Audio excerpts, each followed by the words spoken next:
اعوذ باللہ من الشیطان الرجیم پناہ مانگتا ہوں میں اللہ کی شیطان مردود سے۔ بسم اللہ الرحمن الرحیم شروع اللہ کے نام سے جو بڑا مہربان نہایت رحم والا ہے۔ وَلَقَدْ يَسَّرْنَا الْقُرْآنَ لِلذِّكْرِ فَهَلْ مِن مُدَّكِرٍ، اور ہم نے قرآن کو سمجھنے کے لیے آسان کر دیا ہے تو کوئی ہے کہ سوچے سمجھے۔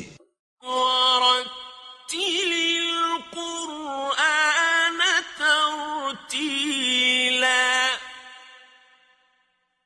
بس آپ قرآن کو ٹھہر ٹھہر کر پڑھا کریں۔ اللہم صلی علی سیدنا محمد وعلی آل سیدنا محمد بعدد کل ذرۃ مئۃ الف الف مرۃ۔ سامعین و ناظرین کرام، السلام علیکم ورحمۃ اللہ وبرکاتہ۔ سورہ یونس آیت نمبر 3۔ سامعین کرام، آج کے درس کے موضوعات میں سے پہلا یہ ہے کہ رب کا معنی کیا ہے۔ دوسرا، حقیقی رب کن صفات کا مالک ہوتا ہے۔ تیسرا، کیا موت ہماری زندگی کا اختتام ہے۔ اس کے ساتھ ہی سامعین اکرام، آج کا سبق شروع کرتے ہیں۔ سب سے پہلے گزشتہ سبق کی دہرائی ہوگی۔ بسم اللہ الرحمن الرحیم، اللہ کے نام سے شروع جو نہایت مہربان ہمیشہ رحم فرمانے والا ہے۔ الف لام را، تلک آیات الکتاب الحکیم۔ الف لام را، حقیقی معنی اللہ اور رسول صلی اللہ علیہ وآلہ وسلم ہی بہتر جانتے ہیں، یہ حکمت والی کتاب کی آیتیں ہیں۔ اکان للناس عجبا ان اوحینا الى رجل منهم ان انذر الناس وبشر الذين آمنوا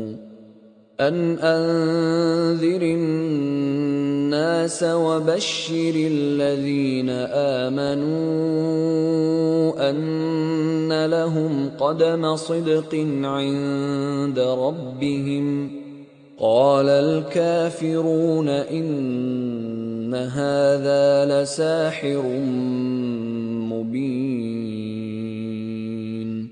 کیا یہ بات لوگوں کے لیے تعجب خیز ہے کہ ہم نے انہی میں سے ایک مرد کامل کی طرف وحی بھیجی کہ آپ بھولے بھٹکے ہوئے لوگوں کو عذاب الہی کا ڈر سنائیں اور ایمان والوں کو خوشخبری سنائیں کہ ان کے لیے ان کے رب کی بارگاہ میں بلند پایا یعنی اونچا مرتبہ ہے۔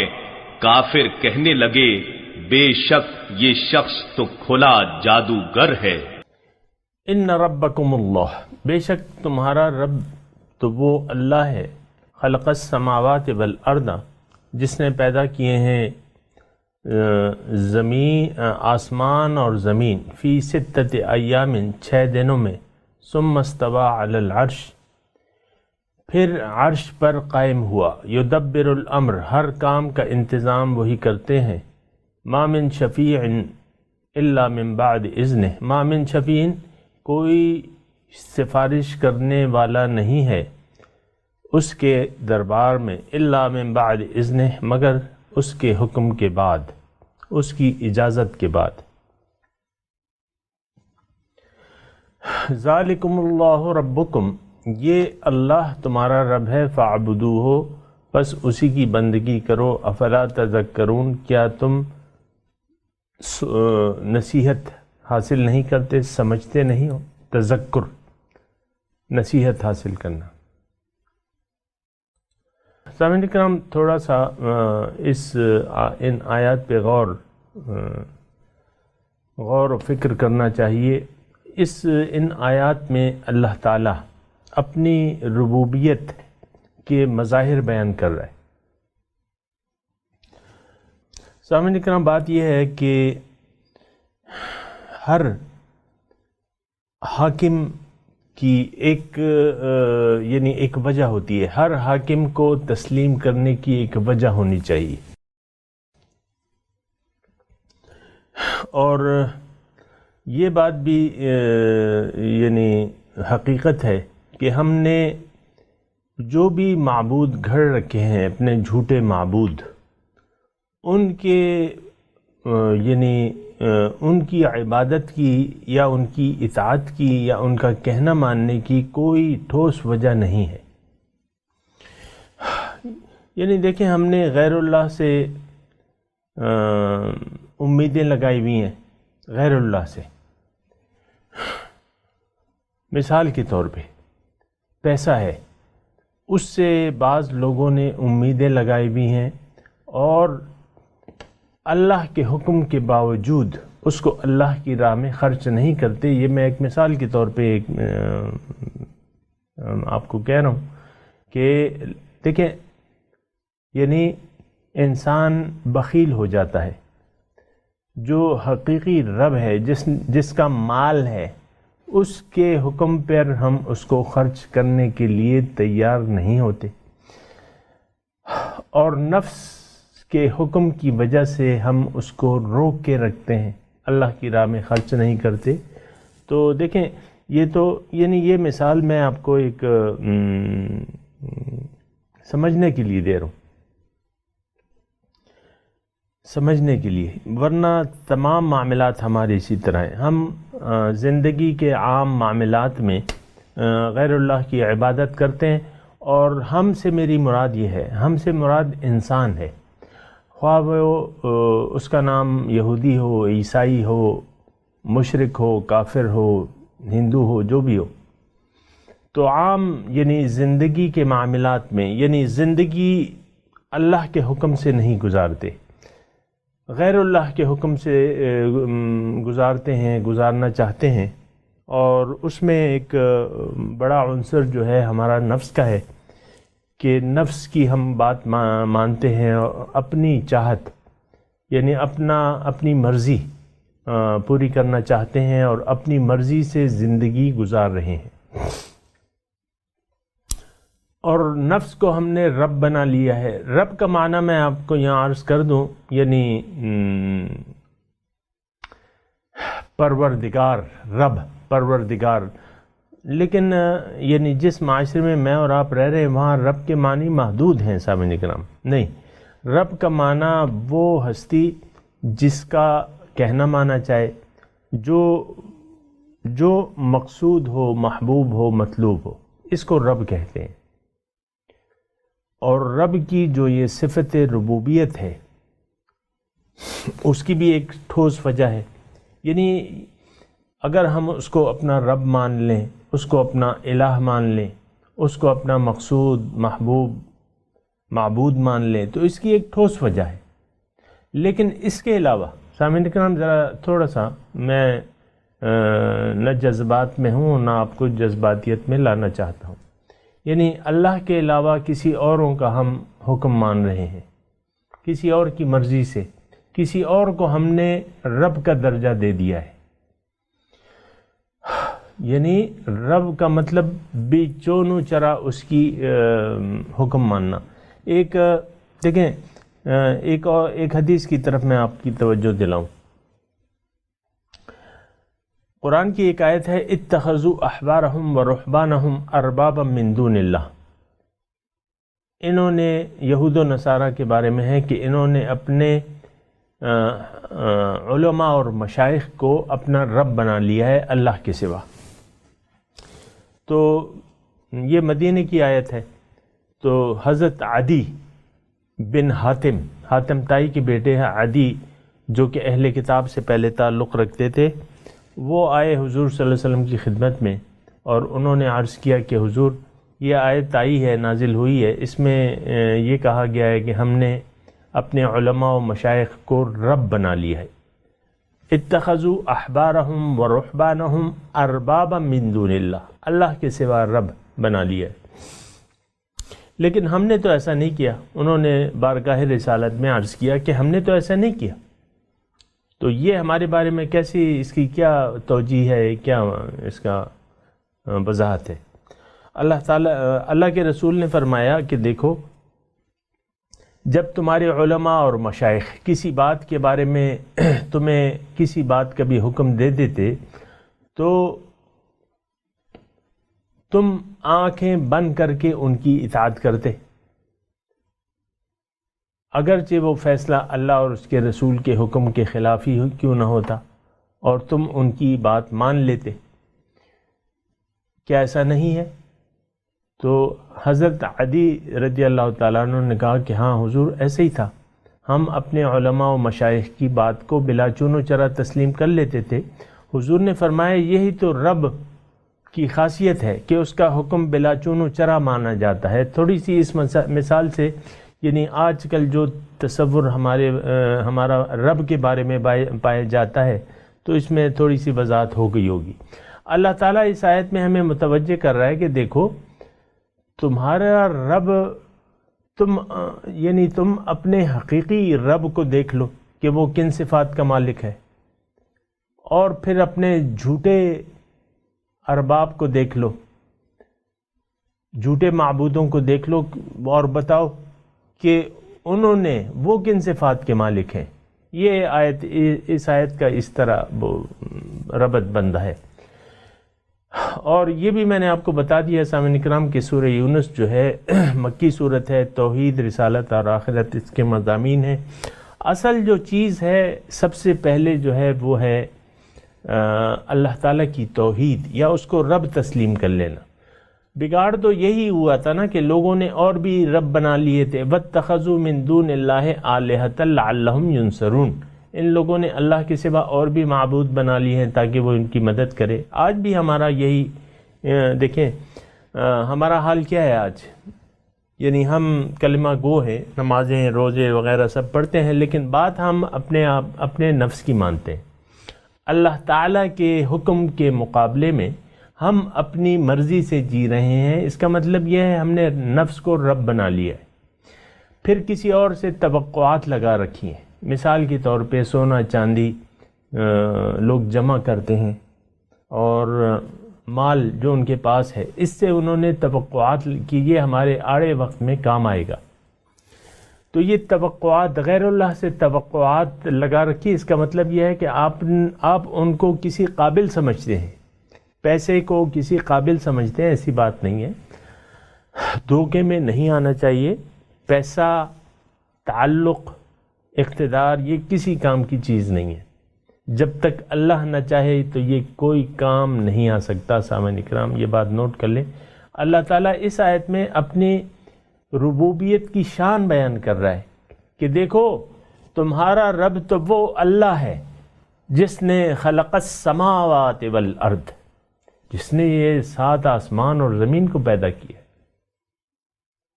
فی 6 ایام، 6 دنوں میں، 6 دن 6 ادوار میں، 6 زمانوں میں۔ ثم استوى علی العرش، صرف تخلیق ہی نہیں کی، لیکن اس کا اب استوا، عرش کہتے ہیں تخت کو، لفظی ترجمہ ہم اس کا نہیں کریں گے کہ عرش پہ قائم ہوا۔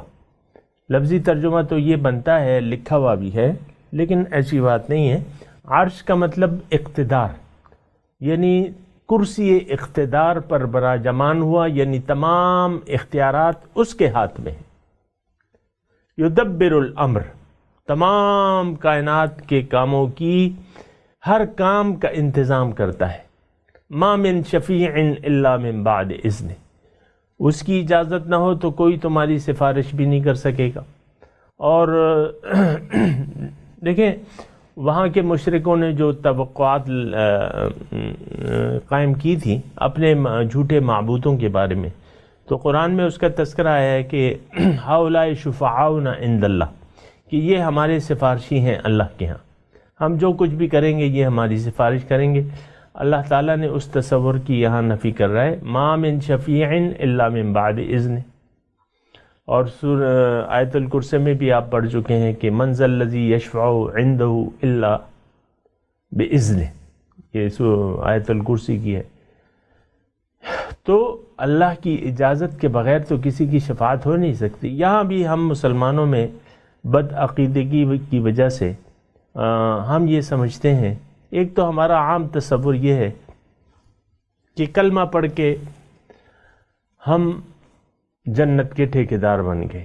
یہ بہت غلط تصور ہے. اصل جو بات ہے وہ زبان کے قول کی نہیں ہوتی، اصل تو بات یقین کی ہوتی ہے، پھر اس یقین کے مطابق عمل کی ہوتی ہے. ایک گونگا اگر گونگا ہے اس نے کلمہ تو پڑھا ہی نہیں ہے،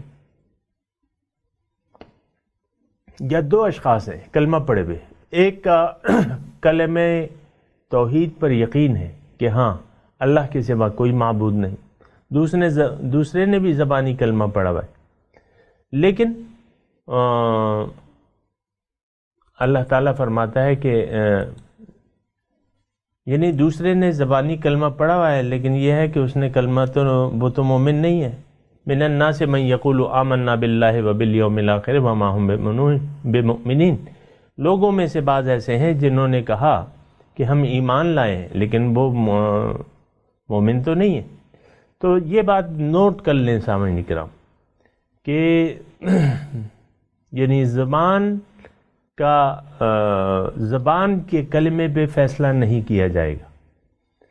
یہ ایک تصور جو بری طرح ہماری ذہنوں میں راسخ کر دیا گیا ہے، یہ بہت غلط تصور ہے. مثال کے طور پہ من قال لا الہ الا اللہ دخل الجنہ، یعنی یہ تو دیکھیں جو سمجھانے والا ہے پھر اس کی بات ہوتی ہے. حدیث کے الفاظ تو بالکل ٹھیک ہیں کہ جس نے کہا لا الہ وہ جنت میں چلا جائے گا، لیکن محض زبانی بالکل نہیں. یہ تو یعنی آپ اگر ایسا کوئی تصور کرتے ہیں تو یہ تو پھر قرآن اور حدیث کا ٹکراؤ آ گیا. قرآن فرماتا ہے، اللہ تعالیٰ فرماتا ہے کہ لوگوں میں سے بعض ایسے ہیں جنہوں نے کلمہ پڑھا ہوا ہے، کہتے ہیں آمنا باللہ وبالیوم الآخر وما ہم بمؤمنین، جنت میں تو مومن جائے گا. اس نے تو زبانی کلمہ پڑھا ہے. بہرحال دیکھیں اصل چیز شہادت ہوتی ہے، آپ کس چیز کی شہادت دیتے ہیں. تو بہرحال ما من شفیع الا من بعد اذن، ہم نے بعض ایسے تصورات قائم کر رکھے ہیں. مثال کے طور پہ حضور کی شفاعت کے بارے میں کہ حضور خامخواہ ہماری شفاعت کریں گے. حضور ٹھیک ہے شفاعت کریں گے اپنی امت کے گناہگار مسلمانوں کی، لیکن یہ تو کہیں بھی نہیں لکھا کہ حضور اللہ تعالیٰ کے باغیوں کی حضور صلی اللہ علیہ وسلم شفاعت کریں گے. یہ تو کہیں بھی نہیں لکھا. ہم تو بغاوت پر آمادہ ہیں سامنے لکھنا اللہ تعالیٰ سے کے احکامات سے. آپ خود مجھے بتائیں کہ اللہ تعالیٰ کے احکامات سے دیدہ دانستہ انکار ہو رہا ہے کہ نہیں ہو رہا؟ دیکھ لیں آپ. تو یہ ذرا اپنے عقائد اور اعمال کو درست کر لینا چاہیے. ذالکم اللہ ربکم. دیکھیں اس آیت میں یعنی یہ شروع کیسے ہوتی ہے اور اس میں اس کا اختتام ان ربکم اللہ. دیکھو تمہارا رب تو وہ اللہ ہے. یہ تو شہادت اللہ تعالیٰ زمین اور آسمان کی دے رہا ہے کہ خلق السماوات والارض. یہ آسمان اور زمین یہ کس نے پیدا کیے ہیں؟ یہ تمہارا رب ہے. اور تو آپ یعنی یہ اس میں الفاظ ہیں تذکرون کے، تم سمجھ سے کیوں نہیں کام لیتے؟ کیا دلیل ہے جو جن کا تم کہنا مانتے ہو انہوں نے کیا پیدا کیا ہے؟ اللہ تعالیٰ نے آسمان اور زمین پیدا کیے ہیں. پھر تمام اختیار کا مالک وہ ہے. ثم استوى علی العرش یدبر الامر. اختیارات کا مالک بھی وہ ہے. ثم استوى علی العرش کا یہ معنی ہے. یدبر الامر اس کا معنی یہ ہے کہ تمام کام وہ چلا رہا ہے کائنات کا. اختیارات کا مالک بھی وہی ہے اور کام نظام بھی اسی کے حکم سے چل رہا ہے، اسی کی تدبیر سے چل رہا ہے، اور اس کے سوا کوئی، اس کی اجازت کے علاوہ کوئی شفیع نہیں ہے. ذالکم اللہ ربکم، یہ اللہ تمہارا رب ہے. وَاعْبُدُوهُ، اسی کی بندگی کرو، اسی کا کہنا مانو. سامنے کرام تھوڑا سا، چونکہ پہلے میں نے آپ کو کہہ دیا تھا کہ اس میں جذباتیت کی کوئی بات نہیں کروں گا میں، اور نہ کر رہا ہوں. رب کا میں نے معنی کیا تھا کہ آپ نے جس کا کہنا مان لیا وہ آپ کا رب ہو گیا۔ یہاں آیت میں دیکھیں، قرآن کو قرآن سے سمجھنے کی کوشش کریں تو آپ کے بڑے مسئلے حل ہو جائیں گے۔ اب یہاں رب کی بندگی لازمی ہے، ذالکم اللہ ربکم، یہ ہے تمہارا رب، جو کہنا ماننے والی ہستی ہے وہ تو یہ اللہ ہے، ذالکم اللہ ربکم، یہی اللہ تمہارا رب ہے، فاعبدوہ، اسی کا کہنا مانو، زندگی اسی کے بتائے ہوئے طریقوں کے مطابق گزارو، افلا تذکرون، کیا تم سوچتے نہیں ہو؟ اور اس کے بعد سامعین اکرام، الیہ مرجعکم، اللہ تعالیٰ فرما رہا ہے کہ دیکھو، الیہ مرجعکم جمیعا، یعنی دوسری وجہ جو ہے بندگی کی، دوسری، اول تو ایک وجہ یہ ہے کہ رب کا ہی حکم مانا جائے گا، وَإِلَٰهُكُمْ إِلَٰهٌ وَاحِدٌ، معبود تمہارا ایک ہے۔ اور اب دوسری وجہ بیان کی جا رہی ہے کہ دیکھو، ایک اور جگہ ہے جہاں تمہیں لوٹ کے واپس جانا ہے، اور وہ ذات ہے جس نے تمہیں پیدا کیا، اس کی طرف مرجع، تمہارا سب لوٹ کر واپس جانا ہے۔ دیکھیں، لوٹ کے تھوڑی سی میں آپ کو مثال دوں کہ لوٹ کے راجعون، اور یہاں مرجع ہے، لوٹ کر جانا، وہی ایک ہی معنی ہے۔ یعنی صبح ہم نکلتے ہیں اپنے گھر سے، جو کام کرنے والے لوگ ہیں یا عورتیں ہیں، صبح کسی کام سے نکلتی ہیں، مثال کے طور پہ کسی بھی کام سے، اور 2 گھنٹے بعد 3 گھنٹے بعد گھر واپس لوٹ کر آ جاتی ہیں جہاں سے نکلی تھی۔ وہیں لوٹنے کی جگہ وہی ہوتی ہے جو آپ کی اصلی جگہ ہو۔ ہماری اصلی جگہ جو ہے سامعین اکرام، دنیا نہیں ہے، اللہ ہے، اللہ اسی کی طرف چونکہ رجوع ہے، واپس لوٹ کے جانا ہے، تو آئے بھی ہم وہاں سے تھے، اللہ تعالیٰ کے پاس سے آئے تھے، اللہ تعالیٰ نے ہمیں یہاں دنیا میں بھجوایا تھا، پھر واپس لوٹ کر جانا ہے۔ سامعین اکرام، یعنی ثقلین کے علاوہ کوئی ایسی مخلوق نہیں ہے جس میں یہ رجوع اللہ کے پاس واپس لوٹ کے جانا، اور وہ بھی ایک خاص مقصد کے لیے۔ اور مقصد کیا ہے کہ لِيَجْزِيَ الَّذِينَ آمَنُوا وَعَمِلُوا الصَّالِحَاتِ، تاکہ بدلہ دے اللہ تعالیٰ، جو لوگ ایمان لائے اور عمل صالح کیا انصاف کے ساتھ، انہیں بدلہ دے۔ ساری آیت تو سامعین اکرام آج مشکل ہے، لیکن میں تھوڑی سی جو بات کر رہا ہوں اس پہ آپ غور کریں۔ آیت یعنی انشاءاللہ کچھ آج پڑھ لیں گے، کچھ کل انشاءاللہ پڑھ لیں گے۔ وعد اللہ حقا الیہ مرجعکم جمیعا، اسی کی طرف واپس لوٹ کر جانا ہے، اور اللہ تعالیٰ فرماتا ہے یہ تو سچا وعدہ ہے، وعد اللہ حقا۔ سامعین اکرام، بدقسمتی سے ایک بدقسمتی تو میں نہیں کہہ سکتا، بہرحال میں یہ کہہ رہا ہوں کہ یہ قسمت تو دیکھیں ہمارے خود نے بنائی ہوئی ہے۔ اگر ہم بدبخت ہیں تو یہ ہماری بدبختی ازلی نہیں ہے سامعین اکرام، یہ بات ذہن سے نکال لیں کہ بھئی میں نیکی میری نصیب میں نہیں ہوگی، نیکی کرنا میرے نصیب میں نہیں ہوگا، اللہ کی بندگی کرنا میرے نصیب میں نہیں ہوگا، بات یہ نہیں ہے۔ تقدیر میں یہ کبھی نہیں لکھا ہوا کہ فلاں انسان جو ہے وہ نیکی کر سکے گا اور فلاں نہیں کر سکے گا، نہیں، یہ تو اللہ تعالیٰ نے، دیکھیں یہ سارا نظام ایسے بنا ہے کہ اللہ تعالیٰ نے دنیا میں ہمیں بھجوایا ہے، اور پھر ہمیں ہدایت دی ہے، رسول بھجوائے۔ وَقُلِ الْحَقُّ مِن رَبِّكُمْ فَمَنْ شَاءَ فَلْيُؤْمِنْ وَمَنْ شَاءَ فَلْيَكْفُرْ۔ دیکھو، حق جو ہے وہ تمہارے رب کی طرف سے ہے، ہدایت آ گئی ہے، اب جس کا جی چاہے، فمن شاء، جس کی مرضی ہو، یہ یہاں انسان کی اپنی مرضی ہوتی ہے، حق کو قبول کرنے یا اس کو رد کرنے کے لیے. اسی لیے تو سزا اور جزا کا سلسلہ ہے سامنے کرام. اگر ایسا نہ ہوتا تو پھر تو جزا سزا کا کوئی تصور نہیں ہے. تو ایک تو یہ جو مرجع ہے اس میں آپ ذرا سوچیں کہ ہمیں یعنی یہ ہمارے تصور میں نہیں ہے سامنے کرام. ہم تو زندگی کو یعنی موت تک تسلیم کرتے ہیں. موت کو سمجھے ہے غافل اختتام زندگی، ہے یہ شام زندگی صبح دوام زندگی. موت کو غافل شخص جو ہے وہ اختتام سمجھتا ہے. یہ تو زندگی کی تو شام ہے، لیکن دوسری طرف آپ کی صبح ہو رہی ہے، آخرت کی صبح ہو رہی ہے. قبر پہلی منزل ہے، آخرت کی پہلی منزل ہے. تو یہاں تھوڑا سا سوچیں سامعین کرام، اور یہ تصور اپنے ذہن میں بٹھائیں کہ ہاں انا للہ و انا الیہ راجعون، کہ ہم اللہ تعالیٰ کی طرف سے ہیں اور اللہ تعالیٰ کی طرف واپس لوٹ کر جائیں گے.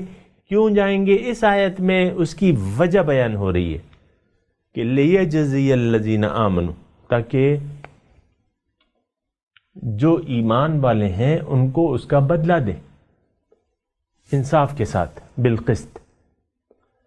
تو ایک تو یہ بات ہے، مرجع جو ہے یہ اپنے ذہن میں بٹھانے کی ضرورت ہے کہ ہاں میری موت جو ہے میری زندگی کا اختتام نہیں. عام طور پہ آپ دیکھیں انسان پیدا ہوتا ہے، جوان ہوتا ہے، بوڑھا ہو جاتا ہے، بس پھر بڑھاپے میں تھوڑی سی مایوسی کے اجزاء شامل ہو جاتے ہیں، کیونکہ وہ سمجھ رہا ہے کہ سب کچھ ختم ہو جانے والا ہے. نہیں، اب تو سب کچھ شروع ہونے والا ہے. حساب کتاب اور تمہاری آخرت کی زندگی یہ شروع ہونے والی ہے.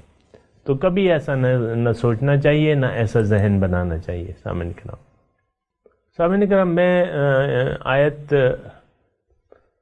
جو آیت میں نے پڑھی ہے اس کی تلاوت کرتا ہوں اور آپ میرے ساتھ دہرائیے. اعوذ باللہ من الشیطان الرجیم. بسم اللہ الرحمن الرحیم. ان ربکم اللہ الذی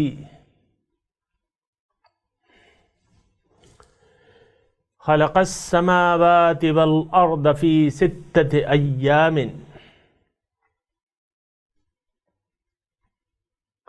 ثم استوى على العرش يدبر الأمر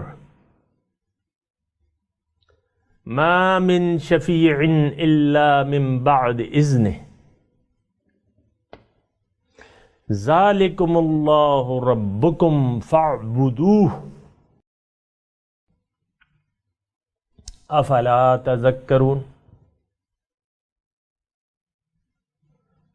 سامعین کرام، اب میرے ترجمہ دہرا دیجئے. ان ربکم اللہ، بے شک تمہارا رب تو اللہ ہی ہے. الذی خلق السماوات والارض فی 6 ایام،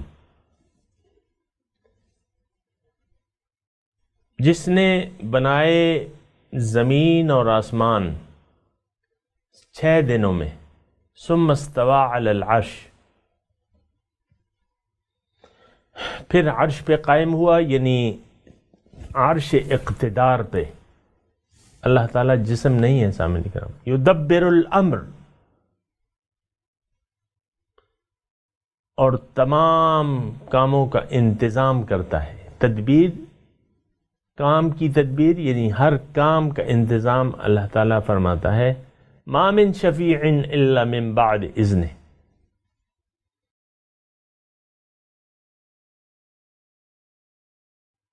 کوئی شفاعت کرنے والا نہیں ہے اس کی جناب میں لیکن اس کی اجازت کے بعد.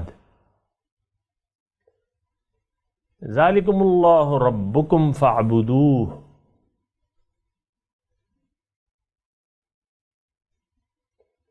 یہی اللہ تمہارا رب ہے، بس اسی کا کہنا مانو. افلا تذکروا، کیا تم پھر بھی نہیں سمجھتے؟ سامعین اکرام، اب ان آیات کی تلاوت اور انگلش ترجمہ سنتے ہیں۔ ان ربکم اللہ الذی خلق السماوات والارض فی 6 ایام ثم استوى على العرش يدبر الامر ما من شفیع الا من بعد اذنه ذلكم اللہ ربکم فاعبدوه افلا تذکرون۔ Your Lord is God, who created the heavens and the earth in 6 days, then settled over the throne, governing all things. There is no intercessor except after his permission. Such is God, your Lord, so serve him. Will you not reflect? اس کے ساتھ ہی آج کے درس کا وقت اختتام کو پہنچا۔ اگلے درس میں انشاءاللہ ملاقات ہوگی۔